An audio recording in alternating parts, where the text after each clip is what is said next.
Hi, myself Dhaval Patel, authentic astrologer, and my mobile number is 9428683291. सभी को wish you happy Diwali and happy new years.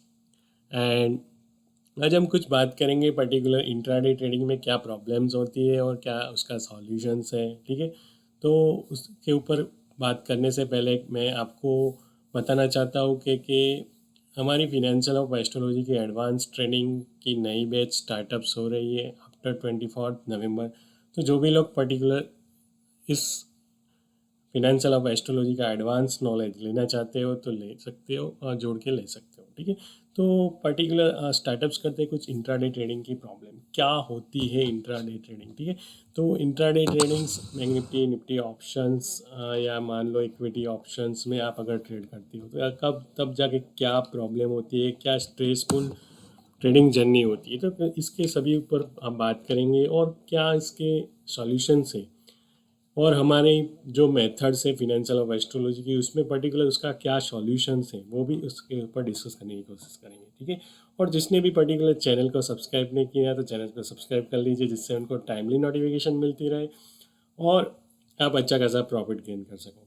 जैसे हमने बताया था कि निफ्टी चल रही थी करीबन 20 जुलाई के बाद हमने बोला हुआ था कि मार्केट में करेक्शंस होना चाहिए। तब मार्केट चल रहा था करीबन 20,200 के अराउंड और हमने एक ट्रेंड रिवर्सल डेट है कुछ आइडेंटिफाई थी 2 अक्टूबर 19 अक्टूबर और वहाँ तक वेट करने के लिए बोला था और मार्केट ने करीबन 19,250 तक की जर्नी दिखाई थी। देन आफ्टर 2 अक्टूबर के बाद हमने एक वीडियो बनाया हुआ था कि 19 अक्टूबर एक इम्पोर्टेंट डेट है, वेट करिए। 19 अक्टूबर के बाद आपको एक सही मायने में एक डायरेक्शंस मिल जाएंगी और बाद में हमने 19 अक्टूबर के अराउंड आके एक बाकायदा लेवल बनाया था कि 19,250 ब्रेकआउट होगा तो 18,750 के लेवल दिखेंगे ही दिखेंगे और बाकायदा मार्केट 18,800 के अराउंड मार्केट ने लो लगाया। ठीक है, अब करें तो क्या करें निफ्टी में, तो निफ्टी में एक ट्रेंड रिवर्सल रेट है 23 दिसंबर, तब तक मार्केट में सेल ऑन राइज पे ही काम करना है। लेवल कौन से 19,391 और अगर ब्रेकआउट होता है तो 18,750 और वो भी अगर ब्रेकआउट हो रहा है तो बॉटम में 18,475 और 18,000 के लेवल भी आपको देखने को मिल सकते हैं।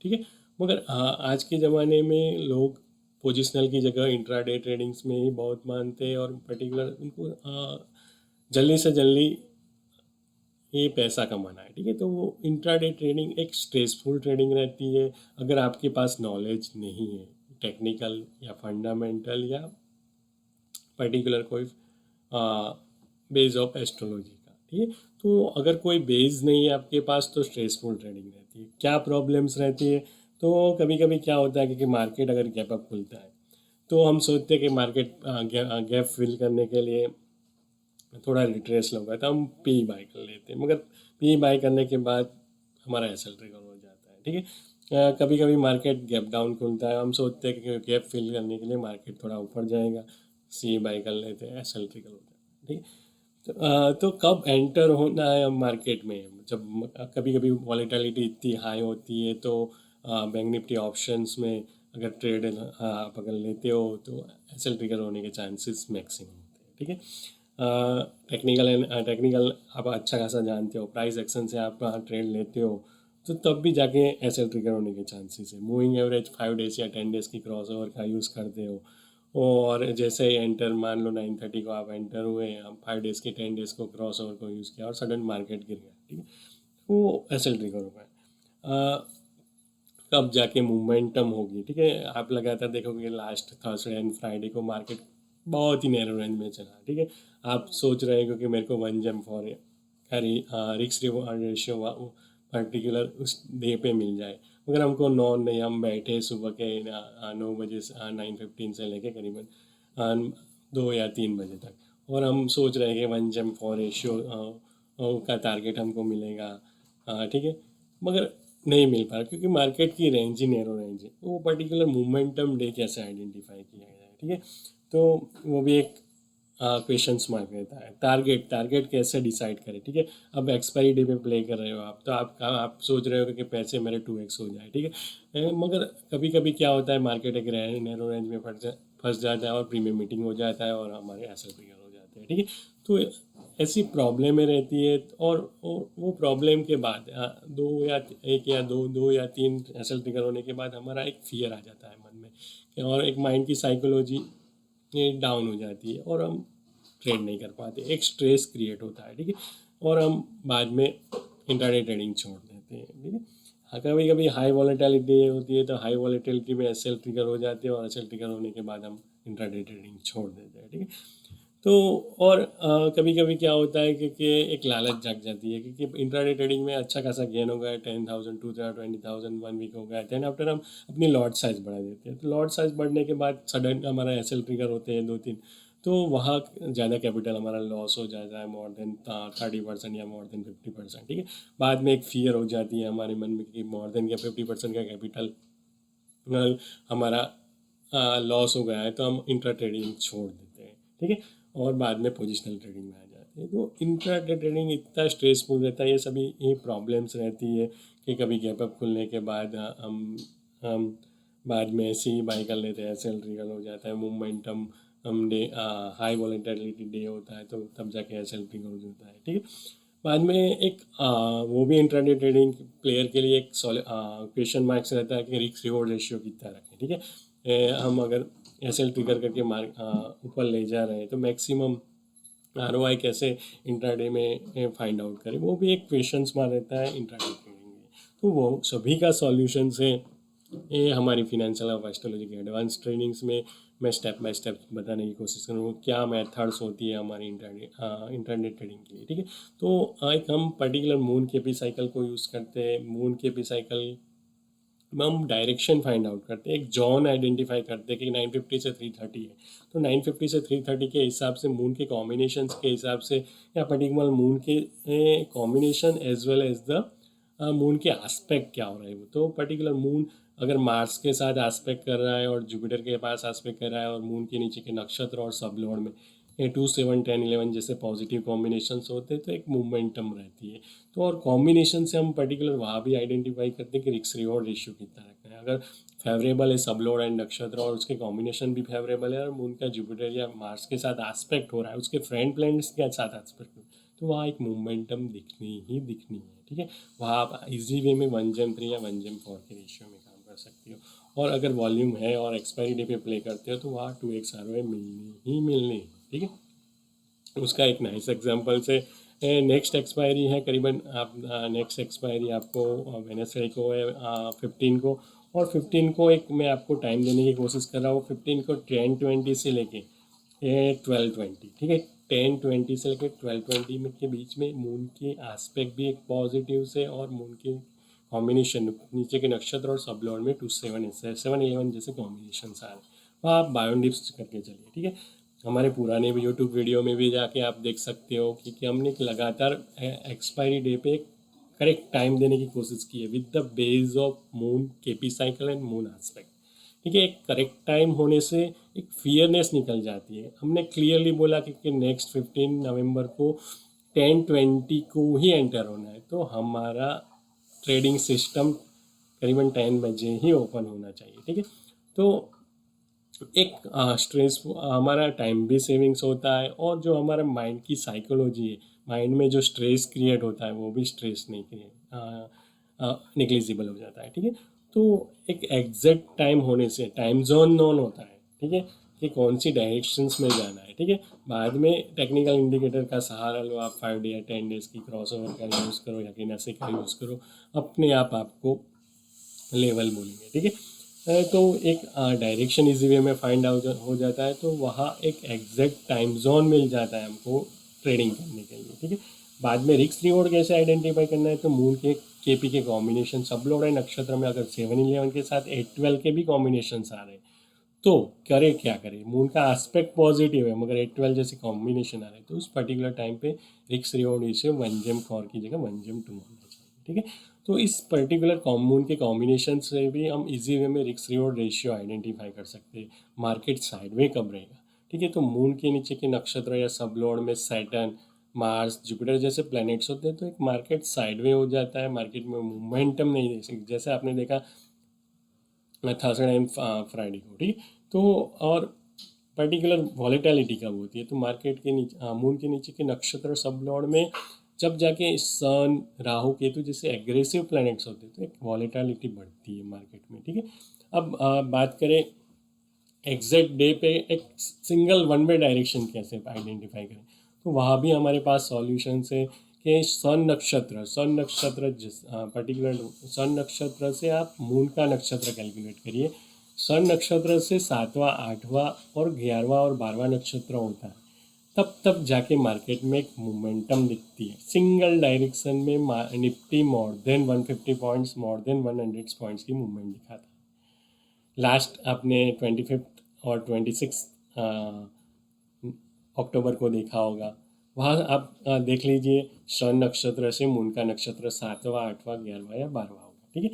तो ऐसे ही पर्टिकुलर मोमेंटम डे पे ही इंट्राडे ट्रेडिंग करिए। मान लो नेक्स्ट हम बात करेंगे 20 नवंबर को, और 20 नवंबर, 20 नवंबर देन आफ्टर ऐसी कुछ 3 डेटें मैं बताने की कोशिश करूँगा, 20 नवंबर, 23 नवंबर एंड 24 नवंबर, ठीक है।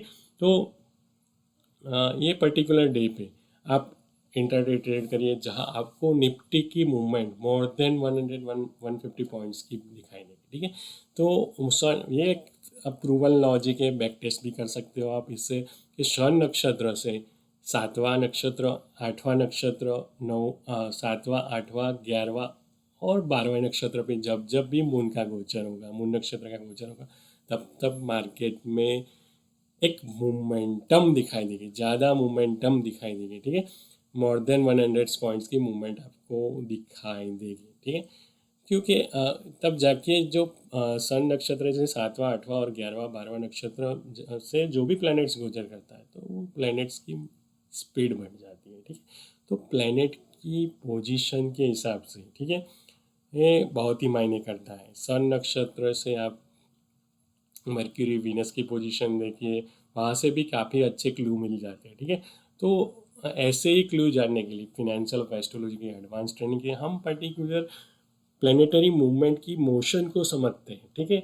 ये मोशन आपको समझ गए तो इंट्राडे ट्रेडिंग भी ईजी हो जाता है, एज वेल एज द आप पोजिशनल ट्रेड भी इजी वे में कर सकते हो। पोजिशनल ट्रेड की बात की जाए तो हमने करीबन 2022 से पोजिशनल कुछ ट्रेंड रिवर्सल डेटे भी आइडेंटिफाई करना चालू की थे कि जैसे 18 जून 2022, देन हमने 17 सितंबर 2022, 20 दिसंबर 2022, देन हमने 20 मार्च 2023, देन आफ्टर 20 जुलाई 23, अब नेक्स्ट ट्रेंड रिवर्सल है 20 दिसंबर 2020, ठीक है।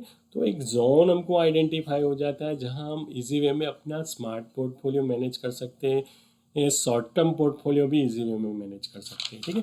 अब पोजिशनल प्लेयर है तो पोजिशनल प्लेयर के लिए भी कुछ प्रॉब्लम्स रहती है, ठीक है, कि जैसे शॉर्ट टर्म ट्रेडिंग करनी है तो वीकली के लिए ट्रेडिंग करना है या पर्टिकुलर 15 डेज के ट्रेडिंग है, पर्टिकुलर हम कुछ स्टॉक सिलेक्ट करते हैं टेक्निकल के हिसाब से और वो स्टॉक्स में मोमेंटम आइडेंटिफाई करते हैं, ठीक है। और पर्टिकुलर कुछ स्टॉक्स बाई करने के बाद 3 या 4 दिन या करीबन 4 डेज या 5 डेज के लिए एक मोमेंटम आपको मिल जाती है और आपको अच्छा खासा रिटर्न भी मिल जाता है 7 to 8% या 10%। देन आफ्टर करें तो क्या करें, कब जाके प्रॉफिट बुकिंग करनी है, ठीक है। वो भी एक फेयरनेस रहती है। 15 डेज़ के लिए हमने स्टॉक सिलेक्ट किया, वहाँ हमको 7 to 10% ROI मिल गए, बाद में हमने प्रॉफिट बुक नहीं किया, बाद में वो पर्टिकुलर स्टॉक्स ने रिट्रेसमेंट ले लिया और हमारा जो रिटर्न ऑफ इन्वेस्टमेंट था 10% से सीधे लेके 5% आ गया, ठीक है, और हम प्रॉफिट बुक कर नहीं पाए। वो एक कब जाके प्रॉफिट बुक करना है, ठीक है, वो भी एक हमारे पास उसका भी सॉल्यूशन है कि पर्टिकुलर सन नक्षत्र से हम आइडेंटिफाई करें, सन एंड जुपिटर के नक्षत्र से, और as well as the particular वो स्टॉक्स की लिस्टिंग डेट से हम आइडेंटिफाई करते हुए कि लिस्टिंग डेट से हमको पर्टिकुलर उसका बर्थ नक्षत्र मिल जाता है। बर्थ नक्षत्र से हम एग्जैक्ट आइडेंटिफाई कर सकते हैं कि स्लो प्लैनेट का नक्षत्र जैसे सैटर्न है, राहु, केतु एंड जुपिटर का नक्षत्र उसको बेनिफिशियल है कि नहीं है पर्टिकुलर स्टॉक्स के लिए, वो पर्टिकुलर जोन के लिए, ठीक है। तो हम इजी वे में 1 मंथ या 3 मंथ या 4 मंथ इजी वे में आइडेंटिफाई कर सकते हैं। जैसे हमने क्लियरली बोला कि 6 नवंबर से 20 नवंबर के बीच में मुहूर्त ट्रेडिंग का हमारा वीडियो है। हमारे YouTube channel art of trading bye authentic astrology में जाके देख सकते हो कि वहाँ हमने क्लियरली आइडेंटिफाई किया है कि 6 नवंबर से लेके 20 नवंबर के बीच में सन विशाखा में जा रहा है और वहाँ एनटीपीसी और कोल इंडिया में ही बाई करिए। ठीक है, जिसने भी पर्टिकुलर कॉल बाई किया होगा 2x में 3x में कॉल इंडिया का कॉल कन्वर्ट हो चुका है। ठीक है, तो एक ऐसी जर्नी वहाँ एक स्ट्रेसफुल ट्रेडिंग हो जाती है। 6 नवंबर को हमने कॉल बाई किया और करीबन 3 या 4 दिन में उसकी 3x हाई हो गई। ठीक है, तो बाद में हमको इजी वे में बाद में आप आराम से बैठो, आपने 3x ROI गेन कर ली, तो नेक्स्ट ट्रेंड रिवर्सल है 20 नवंबर। तो 20 नवंबर के बाद ऐसा कौन सा पर्टिकुलर स्टॉक्स सिलेक्ट करें, तो मैं सजेस्ट करता हूँ कि ITC और टाटा स्टील सिलेक्ट कर लीजिए। ठीक है, और करीबन 10 डेज आप इजी वे में इसको होल्डिंग कर सकते हो। ठीक है, तो एक stressful trading, short term trading easy हो जाती है। अगर इक्विटी ऑप्शन में भी आप ट्रेड करते हो तो एक एग्जैक्ट डेट होती है, ट्रेंड रिवर्सल डेट होती है सन के नक्षत्र के गोचर के हिसाब से या पर्टिकुलर जुपिटर के नक्षत्र के गोचर के हिसाब से। ठीक है, तो वो ट्रेडिंग जर्नी आसान हो जाती है। ठीक है, बाद में हमने पर्टिकुलर कोई स्मार्ट पोर्टफोलियो 3 या 4 मंथ के लिए। ठीक है, तो ऐसी एग्जैक्ट डेट हम आइडेंटिफाई करते हैं जहां आपको वो ट्रेंड रिवर्सल डेट से बॉटम फिशिंग हो जाए। ठीक है, तो हमने करीबन 20 मार्च को भी एक स्मार्ट पोर्टफोलियो बनाया था, 20 जुलाई भी एक स्मार्ट पोर्टफोलियो बनाया था और करीबन 2x में वो कन्वर्ट हुआ था।